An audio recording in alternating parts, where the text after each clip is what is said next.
what if I told you that the feeling of being completely unprepared, the sweaty palms and the racing heart, isn't a signal to stop, but the very foundation of unshakable self-belief? You know that moment. You're standing at the edge of a decision, a conversation, a leap.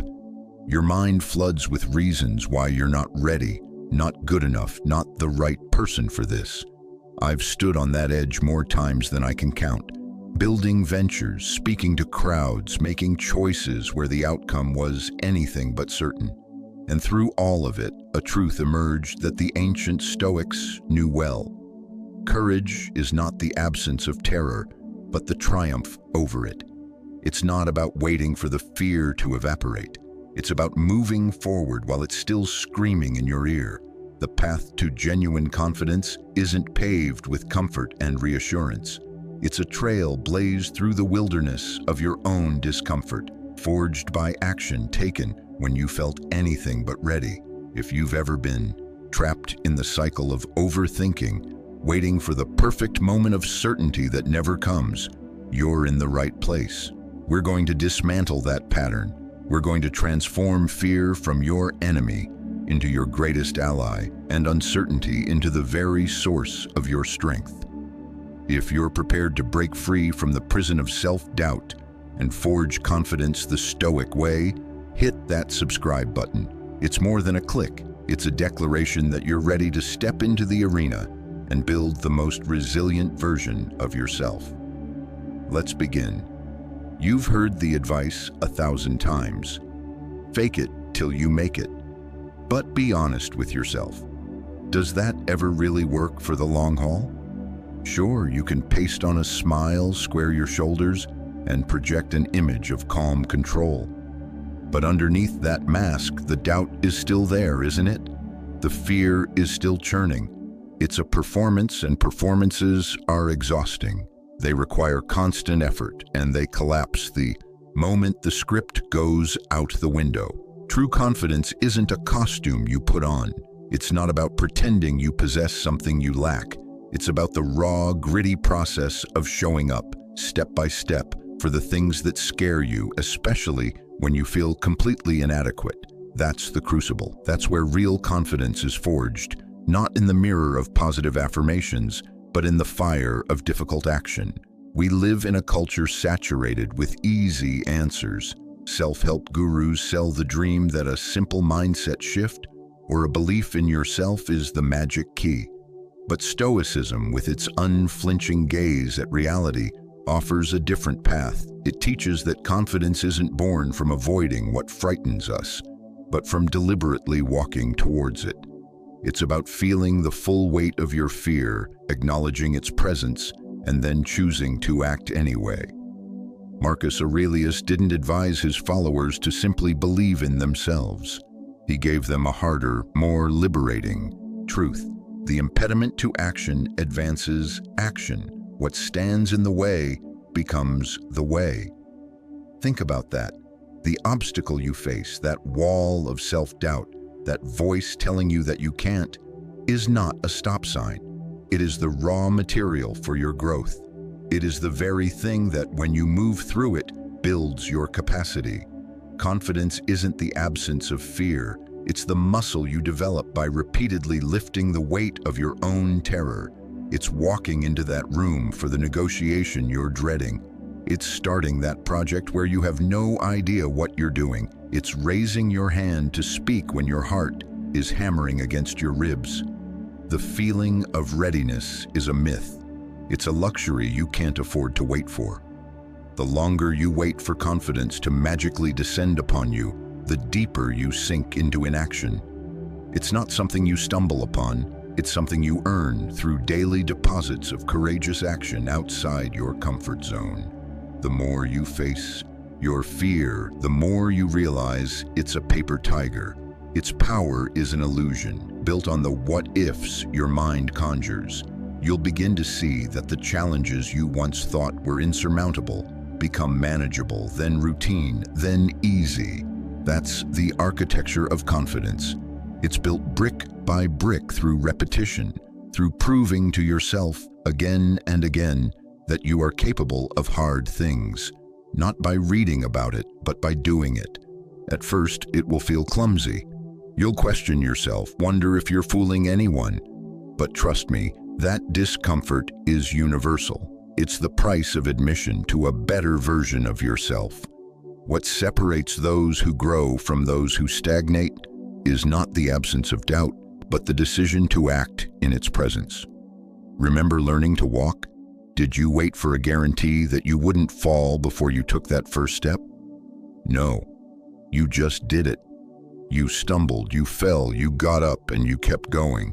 That's the blueprint for confidence. It's not about waiting for the feeling. It's about doing the thing again and again until the feeling catches up.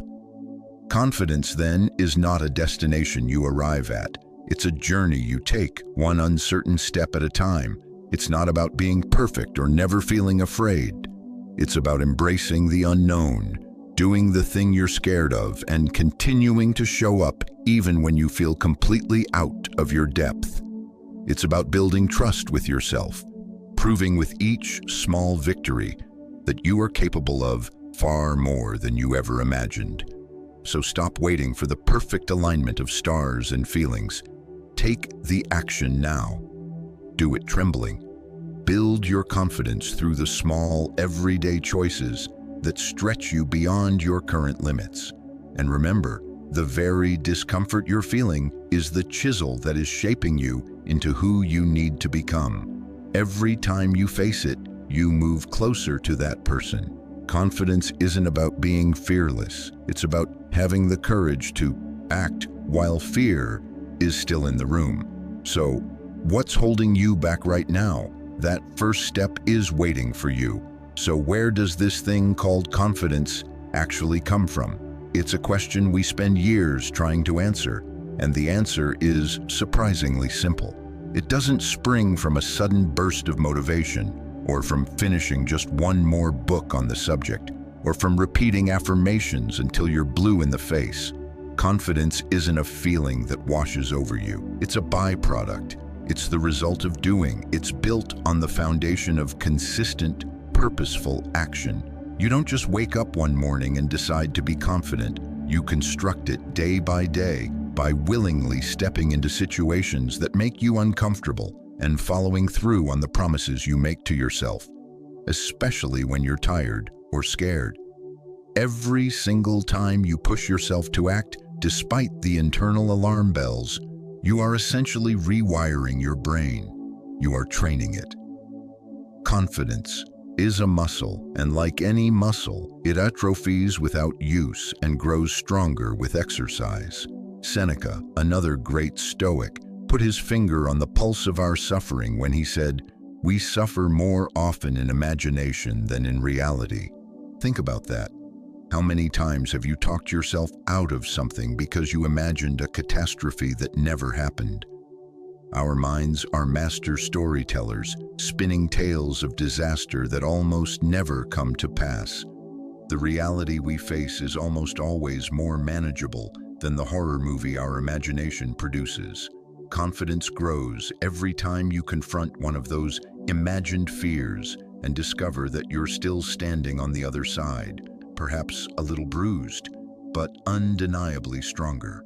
Confidence isn't built by avoiding the hard stuff. It's built by wading into it again and again. Each time you do something that scares you, make that difficult call, voice your opinion in a tense meeting, start learning a skill you're terrible at. You gather evidence.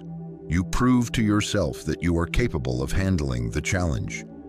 The next time a similar situation arises, it won't feel as terrifying because your brain now has a reference point. It has evidence. "We did this before," it says. "It was uncomfortable, but we survived. We can do it again." The more evidence you accumulate, the more your belief in your own capability grows. This is the training regimen for confidence, action, not contemplation.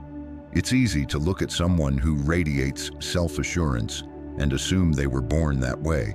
But the truth is, they've likely just put in more reps. They've done the hard, invisible work of building that muscle. They've learned to take action not when they felt ready, but precisely when they didn't. It's not about waiting for the green light of readiness. It's about stepping on the gas when the light is still red, trusting that you'll figure out how to navigate the intersection. Each time you act, no matter how small the action, you make a deposit in your self-trust account. You prove to yourself that you can handle the unknown. And that deep-seated trust in yourself is the very core of authentic confidence. Think about it. Confidence isn't a gift someone bestows upon you. It's a wage you earn through your efforts. It's not about hoping for a favorable outcome. It's about doing what needs to be done, even when the odds seem stacked against you. Every time you push through resistance, every time you choose action over paralysis, you gather more proof that you are capable of far more than you give yourself credit for. The key to unlocking this isn't found in waiting for the stars to align or seeking validation from others. It's found in the quiet decisions you make and the actions you take right now. The more you act, the more your confidence will grow. So stop waiting, stop hoping, start doing. Step into the discomfort and trust that the unshakable confidence you're searching for is waiting for you on the other side of it. You already possess everything you need to begin building it, starting this very moment. You know that feeling intimately. The heart hammers against your ribs. Your palms become slick. That insistent little voice in your head whispers that you're an imposter, that you're about to be found out, that failure is inevitable. That voice is fear, and it can be deafening. But here's the essential truth the Stoics grasped. Fear is not an accurate reflection of reality. It's a projection, a vivid simulation of what could go wrong, not a prediction of what will go wrong. In those critical moments, you stand at a fork in the road. You can obey that voice, let it dictate your actions, and shrink back. Or you can choose to move forward anyway. When you choose action, you are seizing the controls. You are telling fear that it is a passenger, not the pilot. You are reclaiming your agency. And in that act of reclamation, you are actively building your confidence. When you start to see fear not as an enemy, but as a signal, everything changes. It's not a red light telling you to stop. It's a signpost telling you that you're on the edge of your known world, that you're pushing against your limits. And pushing against your limits is the only way to expand them. Fear arises when we step into uncharted territory, and the uncharted is where confidence is forged. The more you venture into that territory, the more you realize that fear is just a part of the topography. It's a landmark, not a wall. It doesn't define your ability. It just marks the boundary of your current comfort zone. Every time you cross that boundary, you expand it. You get a little stronger, a little more resilient. You prove to yourself with empirical evidence that you are capable of more. Think back to a moment when you overcame something that truly terrified you. Maybe it was ending a relationship, making a career change, or having a conversation you'd been dreading for months. Do you remember the state you were in just before you took the leap? The fear was visceral, wasn't it? But after you acted, after you did the thing, what happened? A sense of relief, yes, but also pride and a quiet sense of accomplishment. That is confidence crystallizing. It's not a magic trick. It's the natural result of having survived your own fear. And the more you do it, the stronger that result becomes. Fear can also be a powerful invitation to introspection. When you feel that familiar knot tighten in your stomach, don't just react to it. Pause. Ask yourself a simple, powerful question. What is the absolute worst thing that could happen here? Really play it out. More often than not, you'll find that the worst-case scenario is survivable. It might be uncomfortable, embarrassing, or costly, but you would likely get through it. We tend to catastrophize, imagining consequences that are wildly out of proportion to the actual risk. Every time you walk through a fearful moment and survive. You gather more evidence that you can handle more than you think. That's the essence of building confidence. It's not found on smooth, easy roads. It's forged in the confrontation with challenge and the realization that you are capable of navigating through it. Now, this doesn't mean you should expect or aim to become fearless. That's a myth. The goal is not the absence of fear. In fact, if you ever stop feeling nervous before a big challenge, you've probably stopped growing. The Stoics didn't seek to purge themselves of emotion. They sought to master their response to it. You will likely always feel a flutter of fear when you step into the unknown. The difference is, you will learn to act in spite of it. You won't let it be the deciding factor. And each time you act, you reinforce the new wiring. Fear is not an obstacle. It's just a stepping stone. It's not your enemy. It's a sign you're moving in the right direction. It's a signal that you're stretching, growing, and becoming. So the next time fear shows up, don't run. Don't hide. Face it, acknowledge it, and then do what you need to do anyway. Every time you do, your confidence will deepen, and you'll realize that fear is just a signal, and it is never powerful enough to stop you from becoming who you are meant to be. Why are we so captivated by the idea of the big break, the giant leap, the overnight success? It's a seductive story. It promises we can skip the hard part. But that's not the way confidence works. And it's not the way lasting achievement works either. Confidence isn't built on grand gestures or Herculean efforts. It's constructed in the details, in the small, seemingly insignificant things you do consistently. Think of each small step you take as a tiny deposit in a bank account. By itself, a single penny doesn't feel like much. But day after day, week after week, those pennies accumulate. They earn interest. And one day, you check your balance and realize you have a fortune. Wrote one more page. Even when you felt wrote one more page, even when you felt blocked. These are the deposits. They add up to something far greater than the sum of their parts. You start to see a fundamental shift in yourself. What once seemed impossible begins to feel attainable. Your self-belief deepens, not because of one monumental event, but because of 1,000 small, consistent choices. It's easy to overlook the importance of these tiny actions, but they are the bedrock of unshakable confidence. They are the living proof that you can grow, that you can handle discomfort, and that you can face challenges head-on. Take a moment and consider your own life. When you think about your last real accomplishment, was it the result of one bold, dramatic move? Or was it the culmination of steady, incremental effort over time? It's almost always the latter. Whether it was learning to play an instrument, getting in shape, or mastering a new skill at work, the progress came from showing up day after day and doing the work. You didn't wake up one morning with all the answers or the skills magically in place. You earned them step by step. And with each step, your confidence in your ability to succeed grew a little bit more. The Stoics were masters of this philosophy. They valued patience, discipline, and consistent action above all else. Seneca famously said, "No man was ever wise by chance."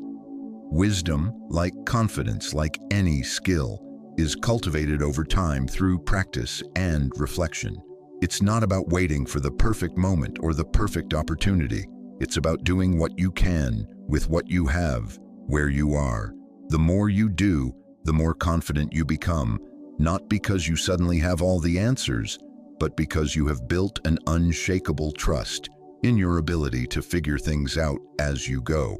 So how do you apply this to your life right now? Start by taking those overwhelming, intimidating goals and breaking them down into pieces so small they feel almost laughably easy. Instead of telling yourself you need to completely transform your career, ask yourself, what's one tiny thing I can do today to move an inch in that direction? If you want a promotion, don't fixate on the title. Focus on this week. Can you ask for feedback on a recent project? Can you offer to help a colleague on a task that will stretch your skills? These micro actions are invisible to the outside world, but they are the real engines of progress. They build your competence and, in doing so, build your confidence. Small steps also free you from the tyranny of perfectionism. Waiting for the perfect plan or the perfect moment is a recipe for paralysis. Perfection isn't the goal. Progress is. And every small step forward is progress. Each time you choose to act, even in a tiny way, you're building momentum, and momentum is a powerful antidote to self-doubt. It's much harder to listen to the voice telling you that you can't when you are literally in the middle of doing it. You begin to see with undeniable clarity that you are capable, that you have been capable all along.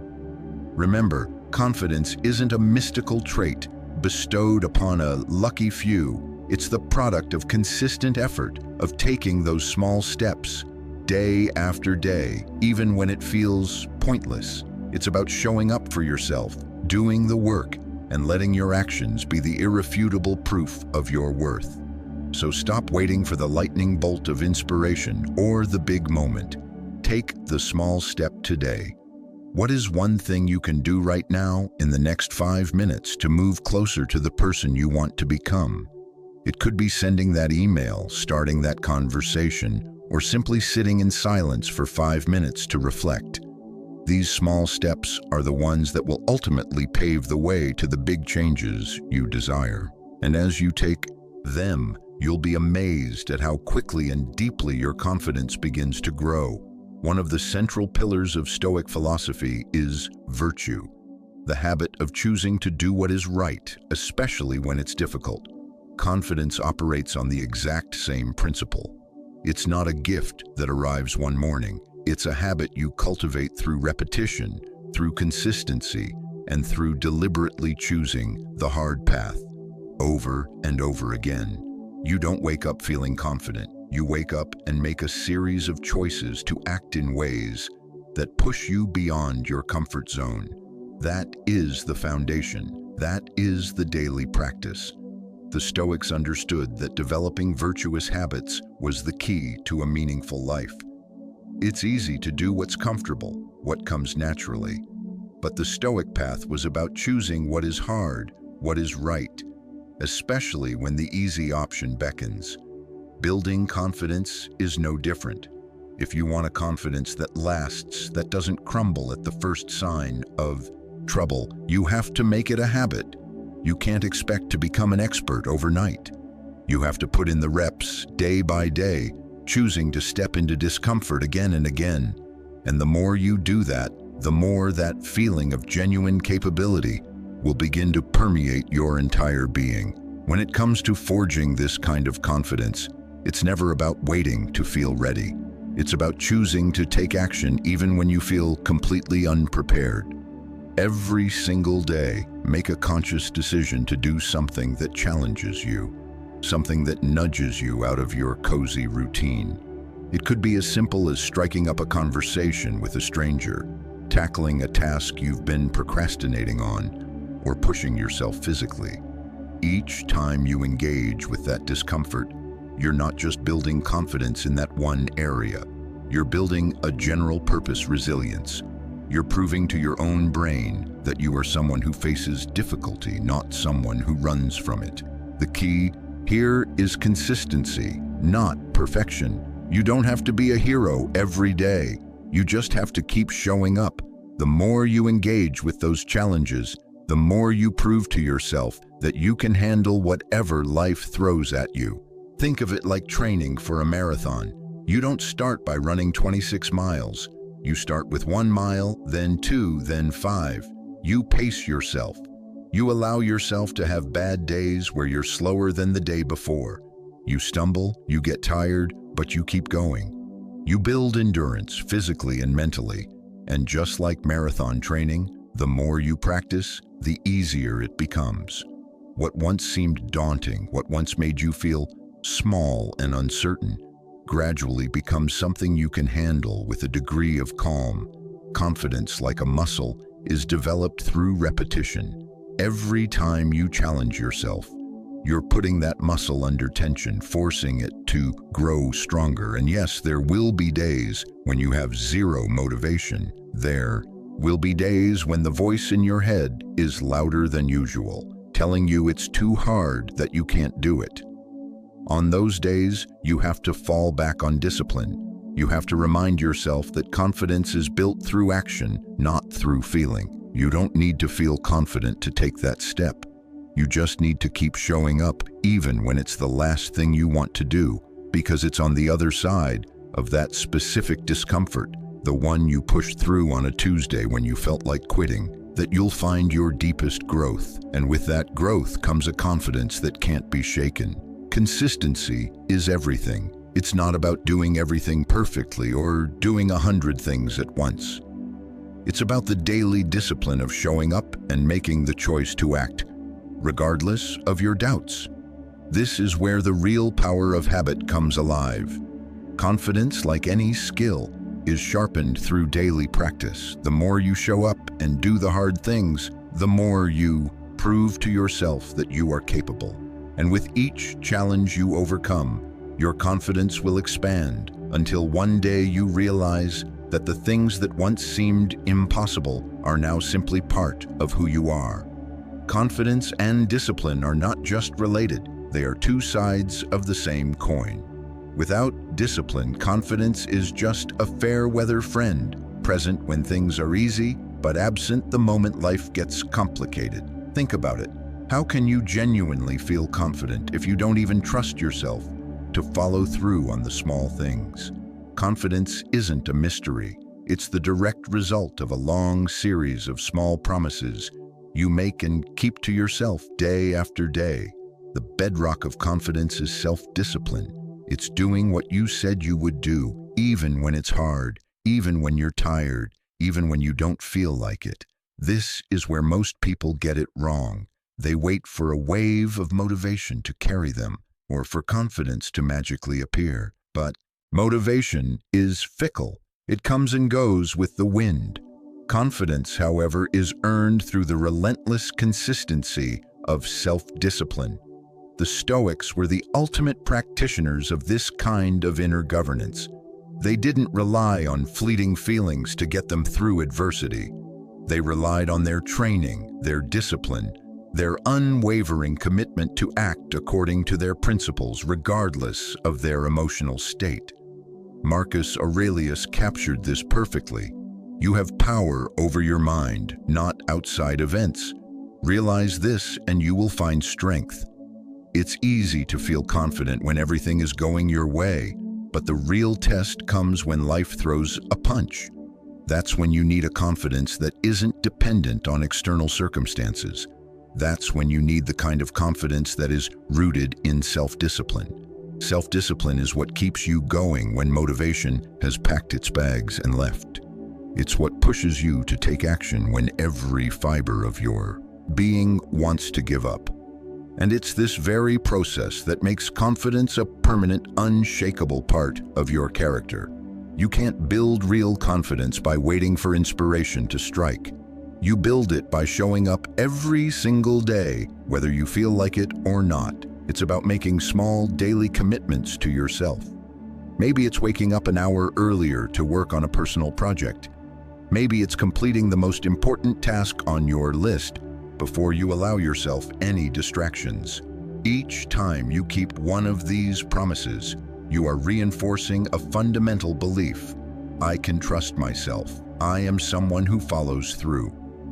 This is how confidence is cemented. It's built on the backbone of self-discipline. Think about the relationship you have with yourself. When you consistently keep your word to yourself, you develop a deep, unspoken trust. You stop second-guessing your every move and start seeing yourself as someone who is reliable and capable. Confidence isn't about feeling great all the time. It's about the quiet, certain knowledge that no matter what happens, you will do what you said you would do. And that sense of internal trust is what makes confidence a permanent fixture in your life, not a fleeting visitor. It's not about waiting to feel confident. It's about being disciplined enough to take action even on your worst days. This is how the Stoics lived, and it's how you can begin to build a confidence that lasts. When you commit to self-discipline, you are making a profound statement to yourself. I believe in my own ability to follow through. You prove that belief true every time you take action, especially when it's difficult. This is where most people stumble.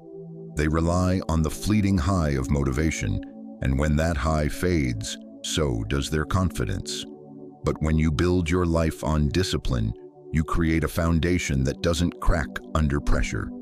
Whether you feel motivated or not, the work gets done, and with every completed task, no matter how small, your confidence grows. This path isn't easy. The road of self-discipline is littered with challenges and setbacks, but it's in those very moments of struggle that you have the golden opportunity to build real, lasting confidence. When you push through the resistance, when you honor the commitments you made to yourself, you are proving that you can handle adversity. This is how you forge mental toughness. It's not something you're born with, it's something you cultivate, one disciplined choice at a time. Every time you choose discipline over comfort, you become a little stronger, a little more confident in your ability to persevere. And here's the crucial point. Self-discipline does not demand perfection.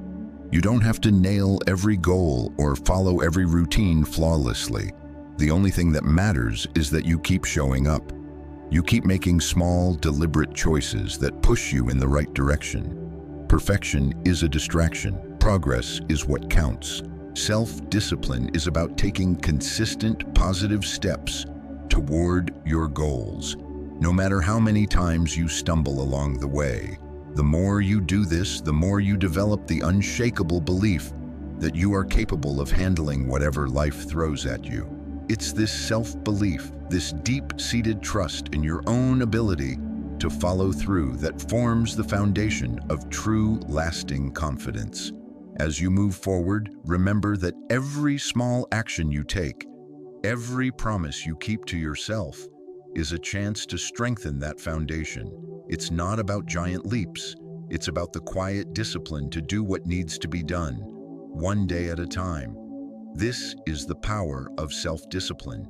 This is how you build a confidence that nothing can destroy. What if you fail? What if you put yourself out there, take the risk, and it all falls apart?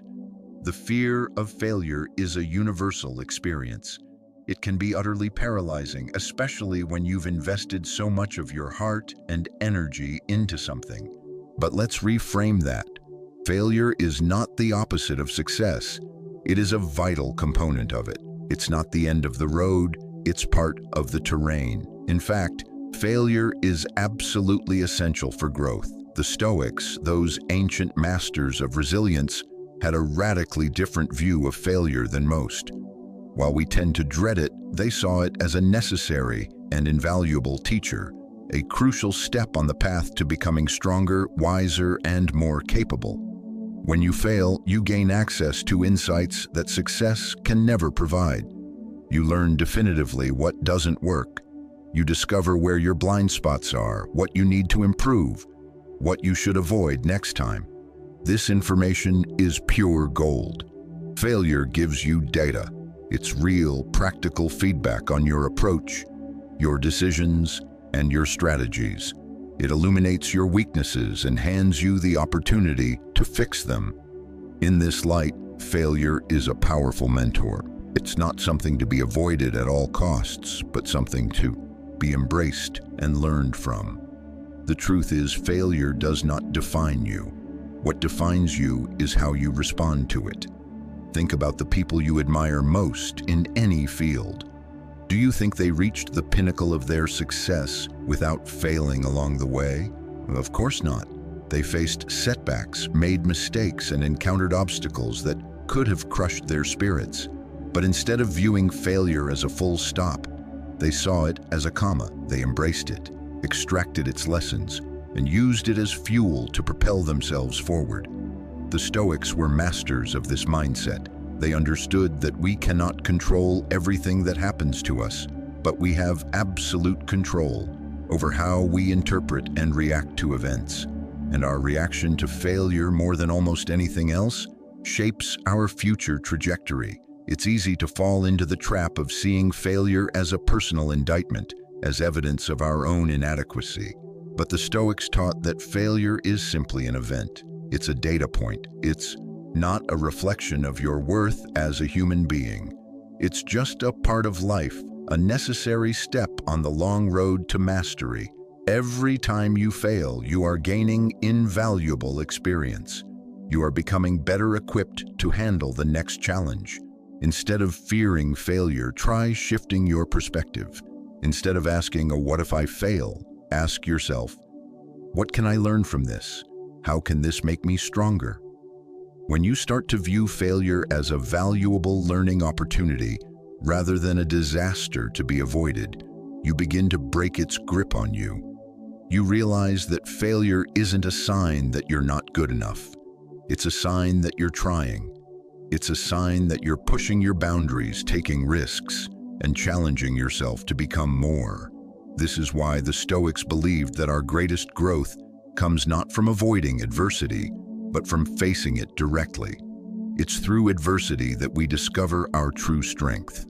We can't control whether we fail, but we can absolutely control whether we let failure define us. Will you allow failure to make you feel defeated and small, or will you let it make you more resilient and determined? The Stoics would say, the choice is yours, and yours alone. The reality is, no one ever achieves anything worthwhile without failing along the way. The key to building unshakable confidence isn't to build a life with no failure in it. That's impossible. The key is learning how to fail well. How can you extract the lesson from the loss? How can you turn every setback into a setup for a comeback? The more you approach failure with the mindset that it's a lesson, not a life sentence, the more your confidence will deepen. Each failure will become a reminder that you're still in the arena, still learning, still moving forward. So the next time you face failure, don't waste your energy on self-flagellation. Take a step back, breathe. Objectively look at what happened. What went wrong? What could you have done differently? And most importantly, what can you take from this experience to improve your next attempt? And above all, remind yourself that you are not alone. Every successful person you can think of has a private graveyard of failures. But what makes them successful is their ability to keep going, to embrace failure as an integral part of the process. And that's what will make you successful too. Failure is not the end. It's just a part of the journey. Embrace it, learn from it, and keep moving forward. Every time you do, you are building resilience, mental strength, and a deeper, more authentic confidence. And in the end, that's what truly matters. Here's the secret that most people completely miss. Your emotions are not the drivers of your actions. They are the followers. They trail behind, like a caboose on a train. This is one of the most overlooked truths about building confidence, and it's the key that can unlock the potential you've been waiting for. So many of us fall into the trap of waiting for the right feeling. We wait until the fear subsides, until the doubt evaporates, until we feel absolutely sure we can handle the situation. But here's the hard truth: you will be waiting forever. Confidence is not a prerequisite for action. It is a consequence of it. If you keep waiting for your emotions to align with your goals, you'll never take the first step. The engine has to move first. The caboose follows. You have to move first. You have to take action even when you don't feel ready. When you step into the discomfort, when you choose to act despite the fear, your brain starts to gather data. It starts to collect evidence that you can, in fact, succeed. This is how confidence is built. It's not a feeling that magically appears. It's constructed through action. Every time you act, you reinforce the belief that you are capable. Over time, this evidence accumulates and you begin to see yourself in a new light. The more you act, the more your identity shifts. You start to see yourself as confident, as capable, as strong. The critical point is that you cannot wait for the emotions to change first. You must act and then let the feelings catch up. Epictetus gave us the perfect formula for this when he said, "First say to yourself what you would be, and then do what you have to do." It's that direct. Start by defining who you want to be. Say to yourself, "I am confident," or "I am someone who handles pressure," and then immediately start doing the things that person would do. You don't need to wait for a magical feeling of readiness. The actions you take will shape the way you feel. When you do what you fear, when you step into situations that challenge you, you are building a new identity in real time. Each action is another layer of that new self. You are constructing the person you want to become, brick by brick, through your choices.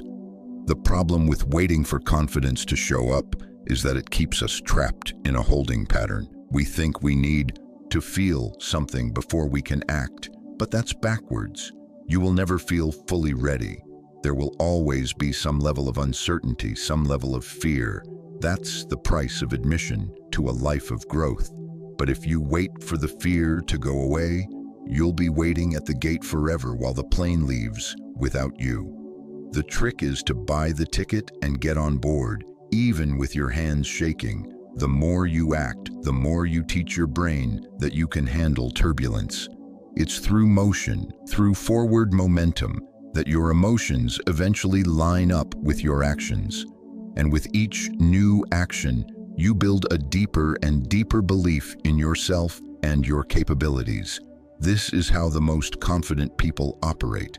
They don't wait for the perfect moment to feel ready. They create the moment by stepping forward and taking action, whether it's speaking up in a meeting, making a high-stakes decision, or putting themselves out there in any number of ways. They understand a fundamental law. The only way to build confidence is through consistent, courageous action. Confidence isn't a gift. It's a wage you pay yourself for the work you've done. It's earned, one action at a time. The more you act, the more evidence you gather that you can succeed. And that evidence becomes the unshakable foundation of your confidence. Think back to a time you achieved something meaningful. Were you 100% confident going into it? Probably not. Most likely you were uncertain, maybe even terrified. But you did it anyway. And through the process of doing it, your confidence grew. Confidence isn't a static trait. It's dynamic. It grows as you grow, and it grows through action. It's the direct result of pushing yourself, doing the hard things, and showing up even when it's uncomfortable. The more you do this, the more your brain rewires itself to expect success. And with every success, no matter how small, your confidence strengthens. So stop waiting for the perfect moment to feel confident. That moment is a mirage. It doesn't exist. Start now with what you have, where you are. Take the next step, even if it's a tiny one. Every action you take is a brick in the temple of the confidence you seek. It's like training for that marathon. At first, it's brutal and you feel weak. But with each step, with each training session, your body adapts, your mind adapts. Confidence works the exact same way. The more you act, the more your brain adapts to the idea that you are capable, that you can handle anything that comes your way. Over time, the fear that once held you back starts to lose its power, not because you've eliminated it, but because you've learned to move through it. You've built a tolerance, you've built a history of success. Remember, confidence is not about being fearless. It's about taking action while feeling the fear. It's about moving forward despite the uncertainty and letting your actions dictate how you feel. The more you do this, the more confident you will become and the more natural it will feel. Don't wait for the right feeling, create it. Forge it in the fire of your own actions. Your emotions will follow. Remember, confidence isn't something you wait for. It's something you create step by step, action by action. Don't wait for the perfect moment because it's already here. It's in the decisions you make today. Keep moving, keep pushing through the discomfort, and let each step build the unshakable confidence you are capable of. If this message resonated with you and you're ready to go deeper, make sure to check out the videos suggested on screen. Each one is designed to help you continue this journey of growth and become the most powerful version of yourself. Thank you for being a part of Stoic Mindset Mastery. Keep embracing the path, keep doing the work, and I'll see you in the next video.